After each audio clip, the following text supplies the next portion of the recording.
y'all! Last year, about 2 weeks before we left Utah in our camper to travel full-time, I made a video about travel anxiety and my personal coping mechanism. We had been living in the camper full-time for about 3 months at this point, but I had previously struggled with just normal car travel too. So I was a little worried about what would come when we picked up and traveled 2,000 miles east. I ended up being just fine on that trip, but that doesn't mean I haven't experienced any travel anxiety in the year since then. This video is an open conversation about travel anxiety and kind of a check-in on myself, just how I've done in the last year or so. We've been hopping down the coast of the Pacific Northwest, hopping from Thousand Trails to Thousand Trails, primarily traveling down the 101. While it's been beautiful, I do still get nervous while traveling. Sometimes I'm okay on a 2-hour travel day, or on our way back to Utah in January, I was fine on a 6-hour travel day. Sometimes I'm not. Sometimes the morning of, I'm just so anxious about it, even if it's a similar route as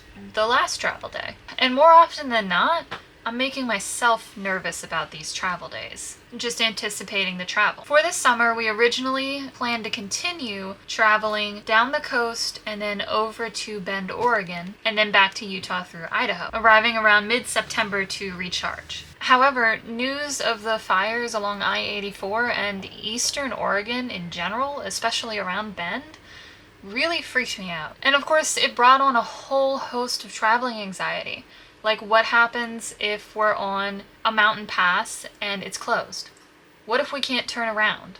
How do we reroute if we can't get to the interstate? I understand that these things can happen anyway, but it seemed a whole lot scarier knowing that the possibility of another lengthy interstate fire closure is not that far-fetched. And then traveling state roads to Bend and to 84, there were so many fires around that area that it wouldn't be far-fetched if that closed either. The point is, I didn't really have a backup plan in place for that route, and I was too worried to honestly try to solve the problem. Obviously, anxiety is a beast of a thing.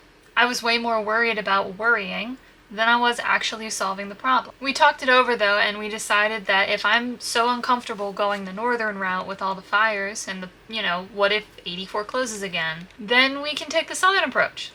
That's the nice thing about RV life, is it's pretty flexible. Of course, we plan to be in Utah in mid-September, but now it looks like we'll be there more mid-August, and it just is what it is. That way though, if we go through California and Nevada, we'd be primarily on interstate, which it seems they prioritize fighting those fires so that they can reopen. And there were fewer active fire areas. So again, I realize things can start up anywhere, but it made me feel better just knowing that there weren't as many active fires as in eastern Oregon. Also, we've never been to California.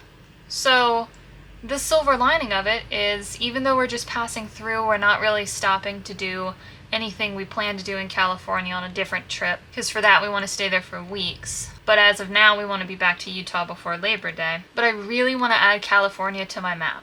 So it works out. It's fine. This didn't really dissipate the anxiety completely though. The travel anxiety was still there, and I thought I was remedying it by watching the fire maps and seeing, oh, this fire's being taken care of, no new fires over here, but it ended up making it worse. Then I was checking it multiple times a day, and it was making me more nervous than it was helping. So I took a break. I made myself stop checking the map until it's time to actually plan the route to the next stop. The thing is, I can't control natural disasters. I've learned that with hurricanes, I've learned that with tornadoes, and now with wildfires. I can't do anything to stop them, but I can make sure I maintain proper campfire safety so as to not start any, and I can be prepared by having extra food and water as we travel.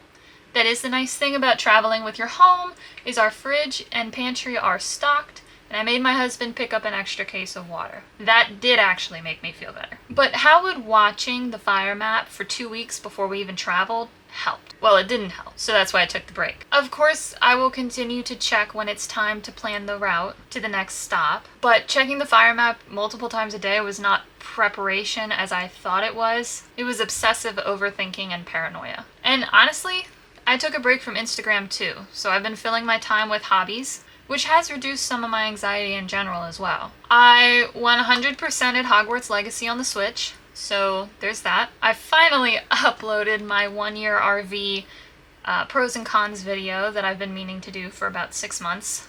I've also been playing a lot of solitaire and word searches in the meantime, but I typically do that. Those are always fun for me. Anyways though, that is all I've got for this video. While I wish the travel anxiety wasn't a thing, it comes in waves. There are some times when we travel where it's better, and I have no problems traveling 2,000 miles in a week. Other times I have trouble traveling 60 miles in an hour, you know? It comes and goes. But thank you for listening to my update, and if you do relate to this, I hope this helped you feel less alone. And if you don't relate to this, good. I'm glad. Make sure you subscribe to follow along for our next adventures if I can get my GoPro working again, because the battery is stuck in it. So we'll see about that. And follow along for more RV life and tips and tricks. Until then, bye!